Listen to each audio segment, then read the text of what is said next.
Hey guys, it's cbgray coming to you guys live with another Destiny video. How are you guys doing today? So in today's video, guys, I want to actually bring you guys some Destiny 2 content, which is in the last few months been...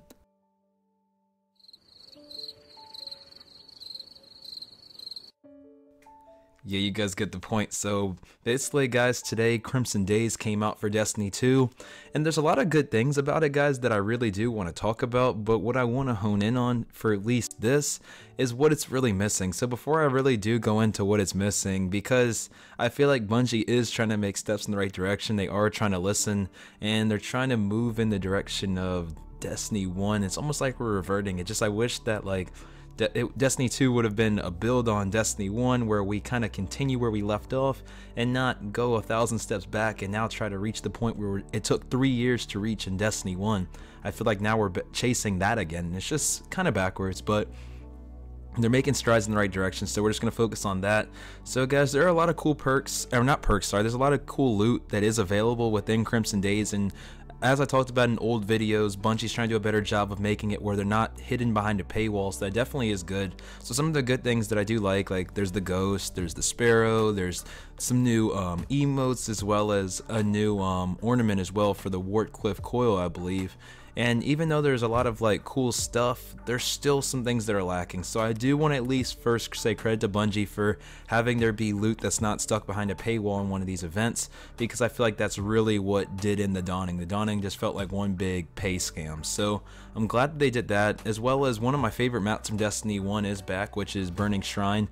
It's not called Burning Shrine anymore, it's now called the Burnout, but I do at least agree with bring back some old maps that we enjoy instead of always maybe adding in new creative maps that might just not be as good. So sometimes the old stuff is good. Like nobody ever asked for them to get rid of all the stuff we had in Destiny 1. That's just kind of what they did, and now they're kind of recycling it back because they're realizing they don't have any content.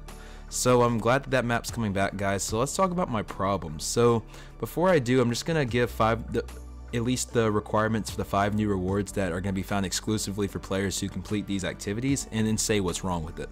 So the first one is complete the milestone Welcome to the Crimson Days by finishing 5 Crimson Days matches and visiting Lord Shaxx in the tower to earn the Fire of Crimson Days emblem and Terrestrial Ghost Shell, the Terrestrella Ghost Shell. Sorry about that. And then the other one is complete matches in the Crimson Days Crucible playlist for a chance to earn the Undeterred Exotic Sparrow. Complete either the Leviathan Raid or the Raid Lair Eater of Worlds to claim the whatever exotic ornament for the Wartcliffe coil from the final chest. So complete a raid that some people have never completed before for an ornament. So we'll talk about it later. So then lastly, complete the Nightfall Strike during the Crimson Days event to earn the Flaunting Dance emote. So what's good about this? The loot that's available in this live event is now available from playing things in the game. So they are incentivizing people to play by adding the loot behind the events and not behind a paywall. Credit to Bungie for that. Now let's talk about what's wrong with this and how they just messed up again. So before I even kind of use something that they did before to kind of use it as a precedence for how they should have went about this, I'm just gonna make this kind of comparison. Like, less is more sometimes, guys, and this is how it was in Destiny 1. Destiny 1, you could have an 1,000-yard stare, or let's say an event horizon or a longbow that had 10, 20, 30 different combinations for how it could be where it's not the same gun. Destiny 2 decided to stray from that. In Destiny 2, every gun is the same. So the problem with that is when you decide to have every gun be the same, you need to spit out more guns on a more consistent basis than you would have had to in Destiny 1. Destiny 1, less was more, because every single one of those weapons had so many different perks to them that it was more, that you didn't need as many guns because the guns were so customizable, which was great. But when you don't have a game that has customizable perks on their guns, what would you do to solve that problem? Or at least me personally, or a normal thinking human being, I would be like, wow, these guns aren't very customizable, so in order to kind of deter people from thinking that, I'm gonna put out more guns. I'm gonna have to give out guns during Iron Banner, which they did. I'm gonna have to do guns during the Dawning. I'm gonna do guns during Crimson Days. There's gonna be more guns available all the time because our guns aren't very customizable. So then I ask you, what's the only thing missing from Crimson Days? Weapons and armor. I don't understand. I just don't get how they missed the memo. It's just, I really think that this event would be a smash hit if maybe there was a Crimson Days hand cannon, or if there was a Crimson Days armor piece, like if there was a mark or a bond or a cloak or anything. It's just like ghosts are cool, sparrows are cool, ornaments are cool, but they don't add to the gameplay of the game.